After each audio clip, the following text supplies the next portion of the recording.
បាទសូមជម្រាបសួរបងប្អូនទាំងអស់គ្នាថ្ងៃនេះខ្ញុំមកដល់ភ្នំព្រៃជាទ្របតែខ្ញុំអត់ទាន់ដឹងច្បាស់មកសួរអូននេះសិនព្រោះបងប្រុសនេះបងប្រុសភ្នំជួយគេហៅភ្នំព្រះរាជាទ្រព្យណែបងប្អូនមានលោកតាអីសីទៀតហ្នឹងបងប្អូនភ្នំព្រៃជាទ្របបាទកន្លែងហ្នឹងគេហៅកន្លែងលោកតាសច្ចាំងណែបងប្អូននេះគឺជារោងភ្នំដែលអាចបងប្អូនពីមុនកាត់ចូលទៅក្នុងហ្នឹងក៏ប៉ុន្តែវាអូនថាគេបិទសន្ធប់ធ្លាក់ទៅដល់ក្នុងហ្នឹងចេញដល់ណាវិញយើងចូលតាមហ្នឹងភ្នំប្រសិទ្ធមកទៅធ្លាក់ដល់ភ្នំប្រសិទ្ធណាបងប្អូនណានេះគឺពីមុនបងគាត់ជាស្ដេចស្វាសហ្នឹងហើយអញ្ចឹងក៏គេដាក់រហស្សនាមគាត់ហ្នឹងមកហើយក៏គាត់បានតាំងរូបភាពគាត់ដូចបងប្អូនឃើញស្រាប់ហើយនេះហ្នឹងហើយបងប្អូននេះជាស្ដេចស្វាសបាទអញ្ចឹងគឺនៅគីមគាត់ហ្នឹងគឺមានរូងភ្នំតែបើសិនជាពីមុនឬសូអូនថាបើសិនជាមានអ្នកចុះទៅនឹងទៅដល់ធ្លាក់ទៅដល់ខាងភ្នំប្រសិទ្ធភ្នំអីណាបងប្អូនបាទអញ្ចឹងពិតជាស័ក្តិសិទ្ធិមែនទេណាបងប្អូនណាណែបងប្អូនឥឡូវបងប្អូនទៅមើលជាមួយខ្ញុំបន្តទៀតនៅចែកដីខាងលើតោះបងប្អូនហ្នឹងហើយបងប្អូនពេលដែលខ្ញុំឡើងមកដល់ខាងលើនេះមិនបានពាក់ជើងទេបងប្អូនគេឲ្យពាក់ទេខាងលើបាបងប្អូនបាទណែបងប្អូនអរគ្នាខ្ញុំឡើងមកដល់លើគឺមានចែកដីនេះគឺមានព្រំមុខ4ណាបងប្អូនគឺប្លែកមែនតើខៃខ្ពស់មែនតើបងប្អូនប្រហែលជា20ម៉ែត្រជាងហើយបងប្អូនកម្ពស់អញ្ចឹងគឺមានកម្មចដើឡើងទៅដែរបងប្អូនតែនេះគាត់តែមើលពីចម្ងាយសិនទេណាបងប្អូនណាព្រោះបើសិនជាថតគៀកទៅក៏មើលអត់ឃើញដែរអញ្ចឹងខ្ញុំថតពីកន្លែងខាងចដីខាងនោះហើយដល់ពេលរួចស្រាប់តែម្ដងខាងនេះមានខាងក្រោយមួយទៀតបងប្អូនបាទខ្ពស់មែនតើបាទខ្ពស់គ្នាតែម្ដងចដីនេះហៅចដីដែរអូនស្រីសូយ៉ាពណ៌បាទចដីកន្លែងនេះគឺហៅស្រីសូរ្យាពណ៌ណាបងប្អូនបាទមានរូបជាតំណាងជាដំរីណាបងប្អូនបាទនេះហ្នឹងហើយគឺលម្អច្រើនមែនតើនេះវៃរចនាអញ្ចឹងគឺខ្ពស់ដូចគ្នាណាបងប្អូនណាតែមើលទៅរឹងមាំល្អណាស់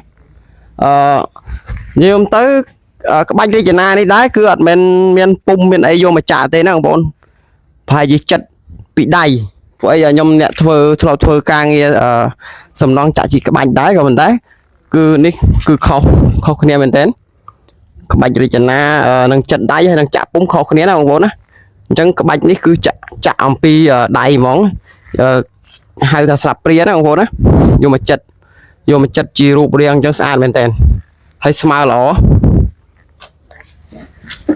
ណែបងប្អូនទាំងគ្នាឥឡូវទៅខាងមុខបន្តទៀតណែបងប្អូនទាំងអស់គ្នា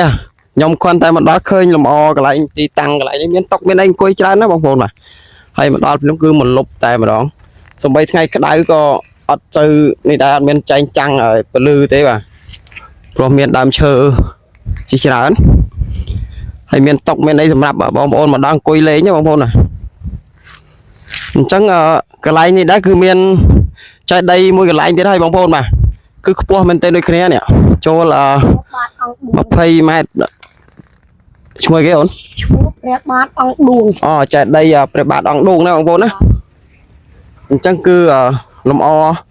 ផ្សេងគ្នាណាបងប្អូនអញ្ចឹងបងប្អូនតោះទៅមើលដល់ខាងលើមើលតើ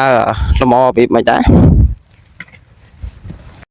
ណែបងប្អូនអរគ្នានេះគឺជាលម្អចាក់ក្បាច់មានលាយពណ៌រចនាជាច្រើនណាបងតាំងពីក្រោមរហូតដល់លើតែម្ដងគឺខុសប្លែកគ្នាក្បាច់ជារូបផ្កាច័ន្ទណាបងប្អូនបាទអញ្ចឹងខ្ញុំអត់ទាន់បានដឹងច្បាស់លាស់ប្រហែលទេព្រោះអីមានក្មេងតូចគាត់មកជួយបកប្រែធ្វើជាកាយបន្ថែមបងប្អូនបាទគឺមើលទៅស្រស់ស្អាតមែនទែនបាទបងប្អូនមើលក្បាច់រចនាគេហៅថាផ្កាច័ន្ទណាបងប្អូនបាទខ្ញុំអត់សូវស្គាល់ដែរតែអូនខាងនេះបានជួយប្រាប់ណាបងប្អូនបាទបងប្អូនឥឡូវទៅតាមដានជាមួយខ្ញុំបន្តទៀត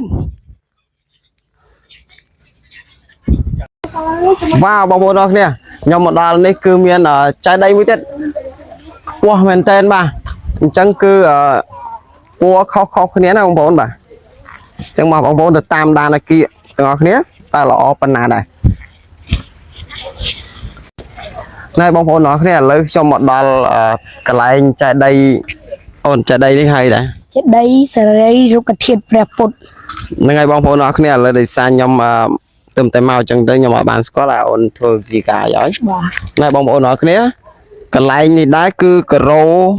ខុសៗគ្នាទៀតបងប្អូនអញ្ចឹងបើសិនជាបងប្អូនមកដល់ពេលថ្ងៃក្តៅបងប្អូនប៉ះការ៉ូខាងពណ៌ក្រហមនេះគឺក្តៅណាបងប្អូនណាឥឡូវបងឲ្យក្តៅតែម្ដងនេះអញ្ចឹងការ៉ូខាងនេះគឺអត់ក្តៅទេណាអត់សូវក្តៅប៉ុន្មានទេបើថាមកប៉ះកន្លែងនេះគឺរលាកតែម្ដងណែបងប្អូនតាមដានមើលខាងចាប់ពីចេតិយនេះខាងក្រោមរហូតដល់ខាងលើអញ្ចឹងគឺខ្ពស់មែនតើហើយគឺលម្អណាបងប្អូនមកលម្អទៅដោយរូបដំរីគឺរូប